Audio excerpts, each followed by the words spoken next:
Hello once again everyone, and today got you a bit of a bonus video that I had to wait until Thursday to film, so this one's coming out a little bit later than my normal upload schedule. But I had a special request from a viewer, Mr. Flavkis Naxarades, I believe how you say your name. But either way, requested, and he likes defense with sword and dagger, or rather likes defense with sword, but is often having to face against people who prefer to fight with sword and dagger, and do I have any advice therein for dealing with that asymmetry? Yes I do, as I actually have the same preference. I much prefer defense with sword alone as opposed to having defense with sword dagger all the time, but people really like fencing with sword dagger, so you're going to end up in this sort of situation. So joining me today is Sir Iron Cams himself, it's Jacob, and we are going to be going over some of those examples. So firstly, the first thing that we need to tackle is what kind of sword and dagger fighter Jacob is. Now, this same kind of checklist can actually be applied to sword alone as well. But basically, is he one of the three things? So there is a parry or post fighter, which is going to be someone who's always going to first parry with whatever tool before he comes and gets me.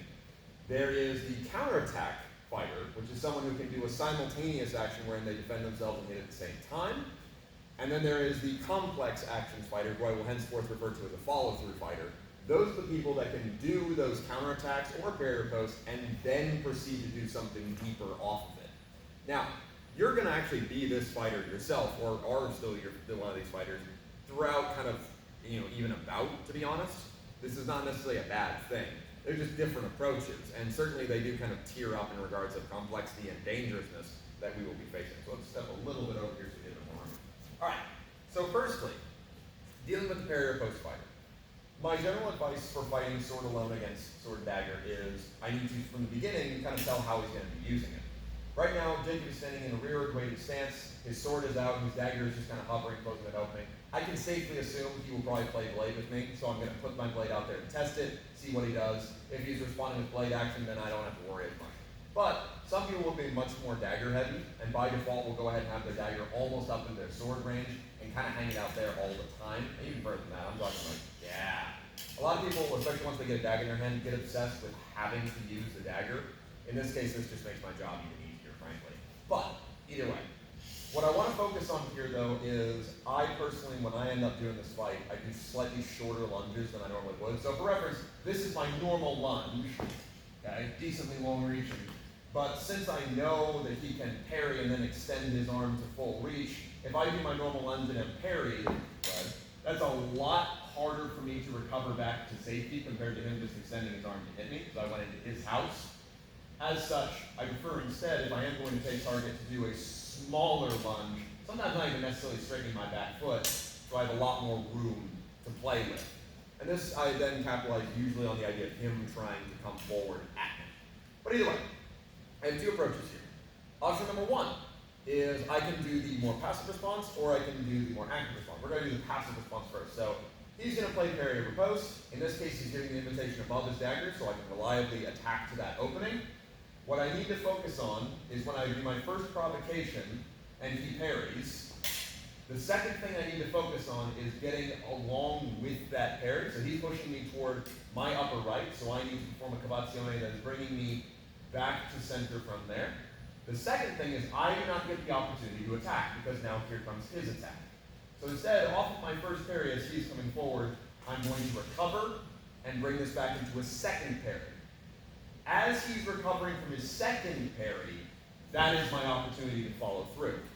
So really, when it comes to parry or post people, if you get caught, just focus on parrying the second blow, and then you may have opportunity at the end. It's not terribly exciting, but it is pretty straightforward to do, right?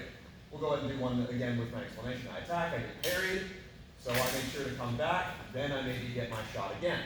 Notice that short lunge is giving me the room to do so. We'll go ahead and do one a little bit more regular speed. So I attack. There's my opportunity. Now, you may notice my second parry is relatively big. Kind of depends on what you get. I'm currently having to go on a more difficult line. A simpler line that you can do, though, we'll have you do the below the sword parry. Prima. So, in this case, go ahead and give the opening. There we go. If I attack him and parry across his body, then rather than having to come back this way, I get the opportunity to perform what is known as a circle parry. So as he's extending, I will keep drawing the direction I was pushed to come back to middle. Basically, I just make that circle, which brings me back in line. This one is a very common one that a lot of people, when they're new to Sword and Dagger, will do, so this can be reliably practiced. But again, I just attack, get parry, circle parry, there's my opportunity. That one in particular also gives me nice opening. Now, this is going to mean that I'm operating in two-tempo style actions, so it's not going to be a fast fight. But another important thing to consider is that as long as I am keeping my distance, he will start to get more bold to try and catch me since he's reliant upon his dagger. I can then start either employing strategy number 2, or he will probably fatigue before I do because he's using more of his body than I am. Either way. Next option. I choose to be the aggressor rather than just dealing with the incoming attacks. For this, I am going to need to only really feint around his dagger. This is pretty much the same as we would do a sword alone, but it's actually a little bit easier. This is something I personally like to employ a lot more against people who stand left foot forward. So, he's going to be going ahead and going into a left foot forward guard, really relying on that dagger. Again, this is something you will pretty commonly see. This means I can very reliably deal with the fact that he's going to first parry, then he's going to riposte. Okay? So, all I need to do is whatever opening I attack, I just need to cavalcione around the dagger, and then continue with my attack. So in this case, he's looking to parry down to his low opening, because he's giving me the invitation below the dagger. So all I need to do is I provoke, and simply go around, allowing me to seize the inside line. Now, the key thing about a parry riposte fighter versus a counterattack fighter, and this is where the danger comes in. A parry riposte person is always going to be in the habit of 1-2, right? Sometimes they'll even do that too on pure reflex after being hit. It's kind of weird. People get into this, kind of mode of double actions. If he's a parry riposte fighter, this is a-okay to do because I am hitting him in the tempo of his first parry still. So if we break that down, and I'll kind of count it out. So tempo 1, tempo 2, that's what he's looking to operate on. Now when I do my action, I go tempo 1, 2 is going to still take a while before it comes out. And even then, I still have time to come back in because I've managed to strike it in that single instance. However, you're dealing with a counterattack fighter, someone who does not go 1-2. The second his blade starts moving, his other will be coming out. Do not try this. Not that you can't still get it, but odds are you may eat one if you're not particularly careful, especially if you don't have your own dagger ready, because again, no dagger in my hand. So what you can do to compensate for this is to attack on a slightly wider angle. So right now, we're dead on. If I move myself to his dagger side, this means that not only do I get a little bit more target, but also he's going to be even more inclined to rely upon his dagger. So in this case, I'll go ahead and feint from above against his dagger. So I attack, and now I may strike him from good range, and I have a lot better chance of really defending myself because he has to reach across his body. You can do the same thing on the sword side, right? Here, he may be tempted even to still use his dagger if he's a parry riposte fighter, right? Now, obviously, I've gotten a lot more distance than you normally would, but you'd be surprised what you can get, right? If he uses his dagger here still, right, it's really no harm at all. I just messed up there. But point being, if he uses his sword, however, you can still achieve the exact same thing, right? Provoke, there's my opening, because I really don't have to worry about him hitting you with a dagger from that range. We'll go back to that in a moment. So, to sum up, against parry riposte fighter, if you're passive, remember you've got to parry twice. Always twice, and go with their parry.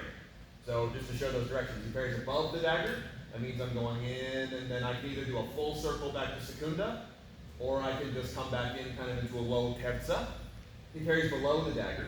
I'm going to go up, and then you can also kind of turn this into a flankana, which would be I draw, and then I drop my tip down. I believe I did one of those earlier. He parries above the sword. This one I like to do a circle parry again to that low terza, so I do an inside parry. He parries below the sword, same idea. This one can actually be the same parry directed high or low, depending on what you want to do, because it's on my strong side. If you want to be active, then all you need to do is provoke that dagger parry and hit him in the tempo between his parry riposte. If his arms already start to come out and you are still in the process of attacking him, abandon your attack, focus on your defense, or just scamper away. Parry riposting is pretty hard to do while moving. I mean, not that you can't, but because especially when people get into the habit of like charging back and forth, he's not going to be nearly as mobile as a proper counterattack lunge can be. As such, I can usually scamper out of the way. Either way, next opponent. This is the scary one. This is the counterattack fighter. So if you go ahead and go right for it as you were before. So counterattack fighter, number one, you can usually identify them well, a good one at least, right? If someone's bad at it, then they just turn to a parry or post fighter. But a good one will usually take a relatively non-dagger heavy stance. So like right now, Jacob's dagger is almost sort of an afterthought, and he's going to be using the sword a lot more. Reason being is the sword is the thing that's going to invite me to where he wants to go. So if you've seen me talk about layered defense with the sword dagger, hold up the video, I'll put it in the description. This is sword zone. This is where he can do all of his extended parries, extended actions. Basically, we are still having a sword fight. This is dagger zone. The second my point gets into here, he has an alternative weapon that can still control this zone that I do not have, that allows him to free up his sword again. Now, the thing you've got to fear here is that his invitations with the sword now come with a caveat. So if you just put your dagger behind your back real quick, right? He finds my sword to the inside. This gives me clear invitation over his arm. The only thing I would have to fear here would be him doing a counterattack into Secunda. But even then, that's not necessarily, I mean, it's there, but it's not necessarily the biggest threat. I can still get it before him, especially if I'm wary or use passing step. With a dagger, though, if he has his dagger back out, when he finds my sword to the inside, I have to also consider that that dagger can now take that over for him and allow him to strike on a new line. This is the kind of scary part about someone being, and this is really what makes sword and dagger what it should be. It's not that, oh, I have two weapons, that makes it amazing. It's that I have to fight through two different layers of defense before I can even get to the fleshy bit. So how do you deal with this? Well, there are two instances. Number one is going to be to provoke him. And this actually has a lot to do with what the advice Capifero, Alfieri, etc. gives you. He is going to fire at once, right? He has to, because if he does 1-2, no dice. So for example, we'll do the easiest ones. We'll have him do above the dagger quarta hit on me, right? When I go to his inside, he just pushes that out in one go and strikes me. If he delays, that gives me time to pull my circle parry. So he's going to fire. I have two options. Option number one, my provocation needs to be at far enough range that I give room for him to come forward, especially on that one. Reason being is that if I try to use my blade in close-in measure, right? Like for example, I try to provoke it, but I get a little deep, I'm not going to get that in time, right? I might be able to still make a cover, but it's not going to save me. He will get me on the follow-up, even if he's not a follow-up fighter. Instead, I need to make sure that there's plenty of room for him to explode into that I can then get a counterattack off of. Because one thing is true with all of these. While the dagger is dangerous, the sword is the thing that is hitting me here, at least in most of these instances. As such, same instance, right? When I attack in, I need to make sure I don't get trapped, right? And as soon as I'm not getting trapped, when that sword is coming in, I need to recover quickly back and bring my guard across. This will give me a decent parry, and I'm basically becoming the parry or post fighter at this point. As his lunge terminates, I have good control of him. That's when I can then usually do a glide of some sort to hit him. So basically, I kind of take his role from before. I provoke, parry, riposte. This is easier on some than others. So the quarta one, it's not necessarily that hard, especially if I'm at good range, because he reaches really far with this, I reach really far with this. It's not necessarily that hard. I provoke, parry, riposte, right? And again, I'm using my bell guard pretty much, but that recovery is going to make me a lot safer. I'll show that one more time. So, I provoke, parry, riposte. Even if I slightly get caught on his dagger, because I'm focused on now dealing with what's coming at me, I'm safe. A harder one to do, though, would be if he is doing my personal favorite, which is above the sword, right? The reason I like this one so much is because when he gets it, when I attack, like that hits me pretty much instantaneously in a really freaking hard place to parry. Now, it's not to say that I can't recover back and maybe parry this, especially if I'm using a low Secunda. You can, and I will show that briefly, right? Again, same idea, I provoke parry. The problem is I now have very, very few offensive options, right? From here, I pretty much just have to return to guard and see where he goes. Instead, this is where you need to consider the most important part of choosing to use a single sword. You are not limited to it. If you know any of the other offhand weapons, not only do you know what he's going to do, you can still do what he's going to do with your empty hand. I like to think of it as, no matter what I've got, in this hand, it's still the same, even if there's nothing. This is an instance where me being able to use one of those parries will save my bacon. So, again, same idea. I attack over his sword, which causes him to do the above the sword parry. I, at the same time, however, basically go into the below the sword parry. This is because I know where he is going to fire. In regards to sword and dagger plays, this is exactly what you do. You provoke them so that you can parry. Now, this gets us into a stalemate, because obviously I can't hit him right now. If I've got control of the sword, maybe I can follow up with a riposte, but that's not good enough, so can he. Too much chance. So what I combine this with getting around his parry. This is basically thought of as you provoke to get his shot going, and then you put your hand and your blade in at the same time. So for example, we again use the above the sword. In this case, it would be best for me to probably go over his dagger, right? It's a long way, but it's not necessarily that bad. I'm going to provoke, which causes him to start firing his immediate shot. As he's doing that parry, I can draw my sword around and then place it in, probably in quarta, because that gives me a little more reach, as I put my hand to cover my abdomen. Another alternative would be I could pull this from Enrito, or I could also try and move him in the thigh. But here's this again. So I provoke, and then I'm already trying not to get caught. I completely mucked it up there. We'll try again. This is another thing. This is the riskier one of the two. But I provoke. There we go. I get my parry so that I'm nice and safe. You can lunge a little deeper so I get it. But I will be able to strike him at the same time. Some are safer than others. This is the hard one. I intentionally made myself do this one. An easy one, on the other hand, would be something where our hands are more open. So for example, if I can get him to parry above the dagger again, as he looks to counterattack, this is frankly quite easy. I move my hand a little bit further down than I normally would, right? Almost kind of mirroring his position.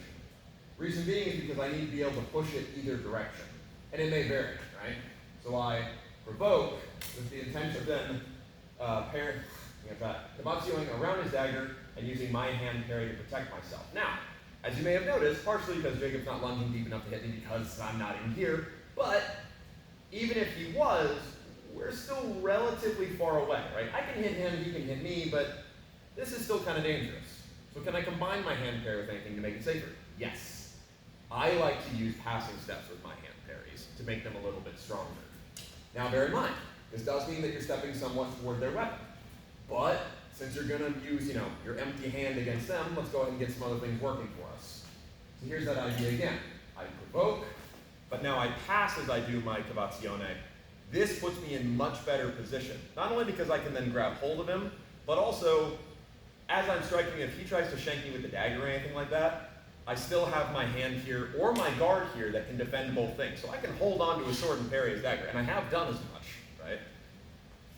So oftentimes I find that combining my hand parry with a little bit of extra movement, either a passing step with my left foot, or sometimes even a compass step with my left foot to the other side, does help it rather significantly.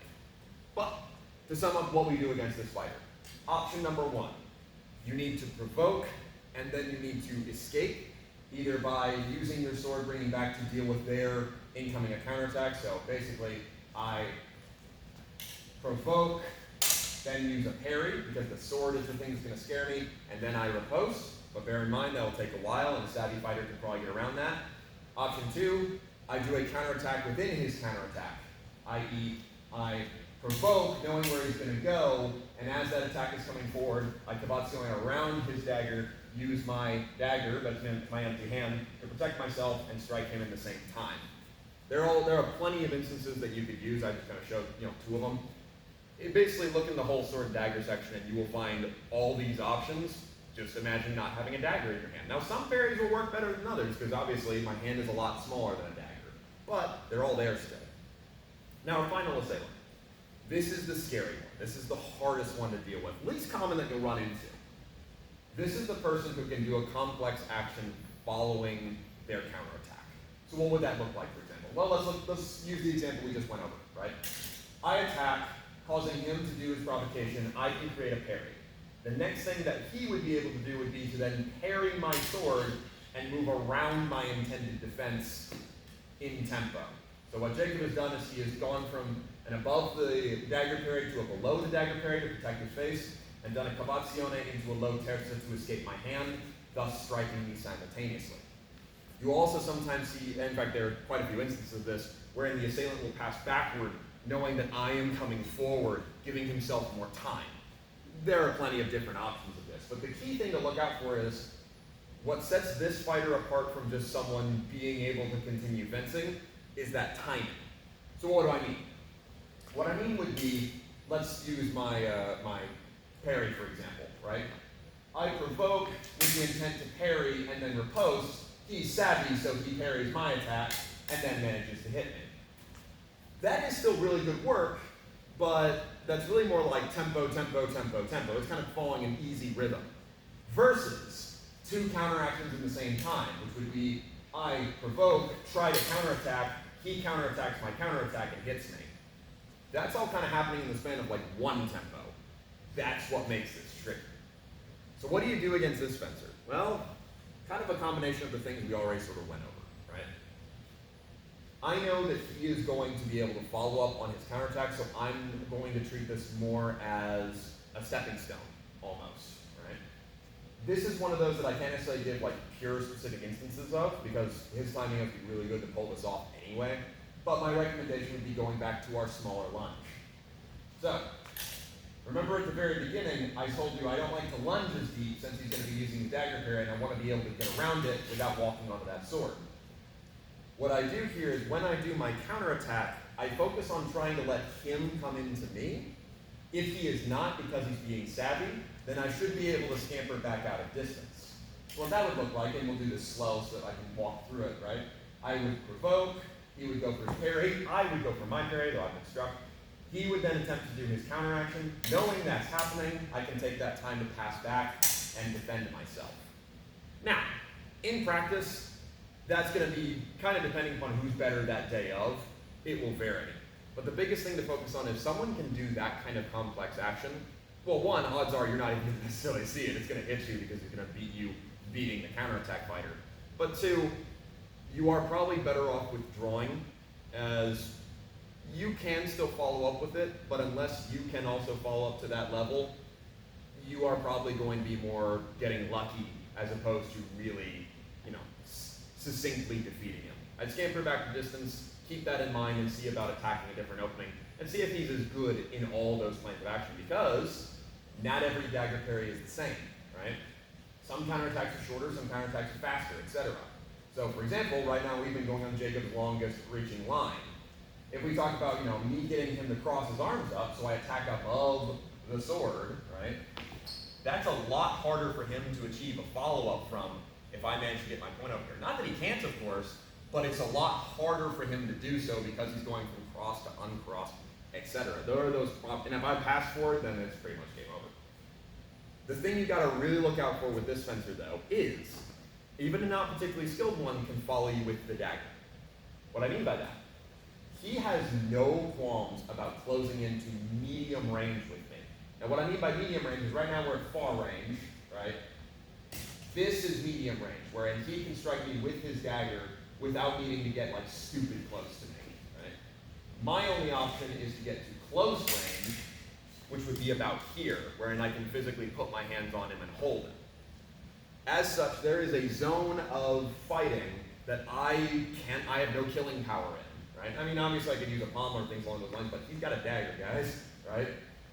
This is the thing you gotta really worry about from the follow-up guy, right? So what that might look like is I provoke, he starts doing his counteraction, right? I manage to get my counteraction. He uses his sword. Rather than trying to catch me with the dagger again, he escapes from my attempted parry with his sword to parry my sword across with the express intent of following through to closer range with his dagger instead. This is, and again, we're just kind of walking through this, but this is a lot scarier and a thing that is exclusive to this fight. Right? If I was using a cloak or buckler, this is also present, but especially with the empty hand, he has no qualms about stepping up and using that thing. So, what do you do against this? The biggest thing to be aware of, he can only strike with his dagger on one side. Like there, Jacob got down the middle. But, in general, the easiest way for him to achieve any dagger stab is going to be to parry with his sword over into Secunda and thus step up to my close side. This gives him the best chance of striking me successfully because if I had a dagger, he would not want to be stepping toward it. As such, the thing you've got to watch out for is anytime the sword is locked out to your left, he has the clear opening, you are best off scampering back to distance and bringing your sword to middle. This should negate his ability to stab you. I don't want to try and catch with my empty hand in this instance because while I probably could, now I'm trying to grapple him like this. That's not going to be very successful. If, however, he does make the foolish mistake of trying to go on this side, then your empty hand is going to be a lot nicer. So let's go back to that first one we kind of did, wherein Jacob carries to the inside with his sword and tries to thrust down this middle line. No, with the dagger, right? This I have a much, much better chance of winning because now I have my weapons over him in 2 instances. Do I think this is going to happen very often? No, probably not. But at this point, I can do literally whatever I want. I have the winning hand. So just watch out. They're passing up toward your right. Probably dagger shanking incoming. Scamper at a distance to protect yourself. But either way, to sum up our counterattack guide, be ready to just get out of there, right? Focus entirely upon defense, work from there. Study the counterattacks and see if they give you any ideas as to things you can implement. And also keep an eye out for asymmetry. Some people, their only follow-up is dagger. Other people, they're a little more savvy and will use the sword. Either way, though, that is going to be my general approach to what you should be thinking about when you're fighting sword alone versus sword and dagger.